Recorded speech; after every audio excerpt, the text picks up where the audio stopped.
ورحمة الله وبركاته. الحمد لله رب العالمين والعاقبة للمتقين، والصلاة والسلام على أشرف الأنبياء والمرسلين نبينا محمد وعلى آله وصحبه أجمعين ومن تبعهم بإحسان إلى يوم الدين. أما بعد، فإن خير الحديث كتاب الله، وخير الهدي هدي محمد صلى الله عليه وسلم، وشر الأمور محدثاتها، وكل محدثة بدعة، وكل بدعة ضلالة، وكل ضلالة في النار. أما بعد، فقد قال الله تعالى في الكلام المجيد والفرقان الحميد: أعوذ بالله من الشيطان الرجيم، بسم الله الرحمن الرحيم. وقضى ربك ألا تعبدوا إلا إياه وبالوالدين إحسانا. معزز ومكرم صدر انجمن، حکم صاحبان اور میرے عزیز ساتھیوں، آج میں اس سالانہ انعامی تقریری مسابقہ میں والدین کے حقوق کے موضوع پر مختصر خطاب کرنا چاہتا ہوں، اس امید کے ساتھ کہ آپ حضرات بابور سماعت کریں گے انشاءاللہ۔ معزز سامعین کرام، والدین کا مقام و مرتبہ بہت اونچا ہے، کیونکہ اللہ رب العالمین کے انعام و احسان کے بعد ہمارے اوپر سب سے بڑا احسان ہمارے والدین کا ہے۔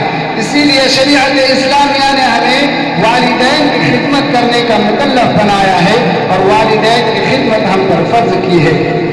معزز سامعین کرام، والدین کی خدمت و فرمان برداری اور اس کے ساتھ احسان کیے بغیر کوئی بھی شخص دنیا و آخرت میں کامیابی کی منزل طے نہیں کر سکتا ہے۔ اگر ہمیں دنیا و آخرت میں کامیابی، فلاح و بہبود چاہیے اور عذاب نار سے چھٹکارا چاہیے، تو ہم پر فرض ہے کہ ہم والدین کی خدمت کریں، گویا کہ ہماری کامیابی کی راز خدمت والدین پر موقوف ہے۔ معزز سامعین کرام، اللہ تعالیٰ نے والدین کے مقام و مرتبہ کو اتنا بلند کیا ہے کہ توحید و عبادت کے بعد والدین کا ہی درجہ ہے، جیسا کہ اللہ تعالیٰ نے اپنے قرآن مجید کی متعدد آیتوں میں اس کا تذکرہ فرمایا ہے: وَقَضَىٰ رَبُّكَ أَلَّا تَعْبُدُوا إِلَّا إِيَّاهُ وَبِالْوَالِدَيْنِ إِحْسَانًا، کہ تمہارے رب نے یہ فیصلہ کر دیا ہے کہ تم اس کے علاوہ کسی کی عبادت نہ کرو اور اپنے والدین کے ساتھ حسن سلوک کرو، اس سے نرمی سے پیش آؤ۔ معزز سامعین کرام، امام ابن کثیر رحمہ اللہ اپنی تفسیر میں لکھتے ہیں کہ اللہ تعالیٰ نے اس آیت کریمہ میں والدین کے مقام و مرتبہ کو اتنا بلند کیا ہے کہ اللہ تعالیٰ نے اپنی عبادت کے بعد خدمت والدین کو ملا دیا ہے۔ معزز سامعین کرام، اور ایک جگہ پر اللہ تعالیٰ نے والدین کے مقام و مرتبہ کو اتنا بلند کیا ہے کہ توحید و عبادت کے بعد اور شرک سے باز آنے کے بعد والدین کی خدمت کرنے کا حکم دیا ہے۔ ارشاد باری تعالیٰ ہے: وَاعْبُدُوا اللَّهَ وَلَا تُشْرِكُوا بِهِ شَيْئًا وَبِالْوَالِدَيْنِ إِحْسَانًا، کہ لوگوں تم صرف اللہ کی بندگی کرو اور اس کے ساتھ کسی چیز کو شریک نہ ٹھہراؤ، اور اپنے والدین کے ساتھ حسن سلوک کرو۔ معزز سامعین کرام، ان آیتوں سے ہمیں والدین کے مقام و مرتبہ کا پتہ چلتا ہے۔ اللہ کے رسول جناب محمد رسول اللہ صلی اللہ علیہ وسلم نے والدین کی اطاعت کرنے کا حکم دیا ہے، اور نماز کے بعد والدین کا ہی درجہ ہے۔ معزز سامعین کرام، اور یہ بات اچھی طرح یاد رہے کہ خدمت والدین جہاد سے افضل ہے۔ ایک مرتبہ اللہ کے رسول جناب محمد رسول اللہ صلی اللہ علیہ وسلم سے سوال کیا گیا کہ أي الأعمال أحب إلى الله؟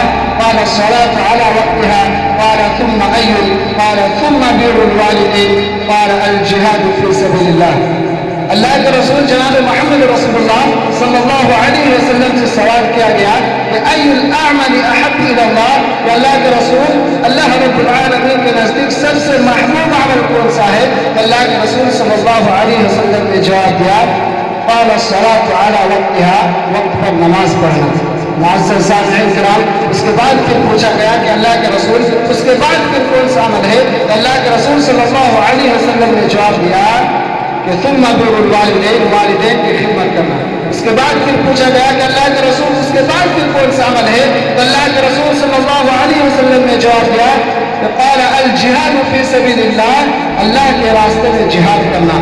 معزز سامعین کرام، اس حدیث کے اندر والدین کی خدمت کے مقام و مرتبہ کا پتہ چلتا ہے، اور اس حدیث کے اندر والدین کی خدمت کو جہاد سے افضل بتلایا گیا ہے اور اس عمل کو جہاد پر مقدر کیا گیا ہے۔ معلوم ہوا کہ خدمت والدین جہاد سے افضل ہے۔ معزز سامعین کرام، جیسا کہ عہد نبی میں اللہ کے رسول صلی اللہ علیہ وسلم کے پاس ایک نوجوان شخص آیا اور کہا کہ اللہ کے رسول، میں آپ سے جہاد اور ہجرت پر بعید کر کے اللہ تعالیٰ سے اجر و ثواب کی امید کرتا ہوں۔ اللہ کے رسول صلی اللہ علیہ وسلم نے سوال کیا کہ احل والدک، کیا تمہارے ماں باپ زندہ ہے؟ اس آدمی نے کہا کہ جی ہاں، دونوں باحیات ہے۔ بخاری کا الفاظ ہے، اللہ کے رسول صلی اللہ علیہ وسلم نے فرمایا فقہ و فجاہد، تم ان دونوں کے ساتھ جہاد کرو، یعنی ان کے ساتھ حسن سلوک کرو۔ معزز سامعین کرام، اللہ کے رسول صلی اللہ علیہ وسلم نے پوچھا کہ کیا تم اللہ رب العالمین سے جہاد پر؟ اللہ کے رسول صلی اللہ علیہ وسلم نے فرمایا کیا تم اللہ تعالیٰ سے اجر و ثواب کی امیدوار ہو؟ اس آدمی نے کہا جی ہاں۔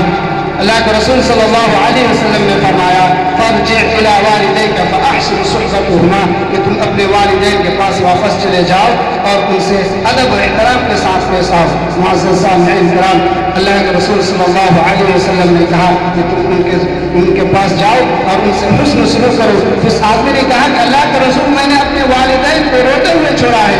تو اللہ کے رسول صلی اللہ علیہ وسلم نے کہا کہ تم ان کے پاس چلے جاؤ اور تم نے انہیں جیسے رلایا ہے ویسے انہیں ہنساؤ۔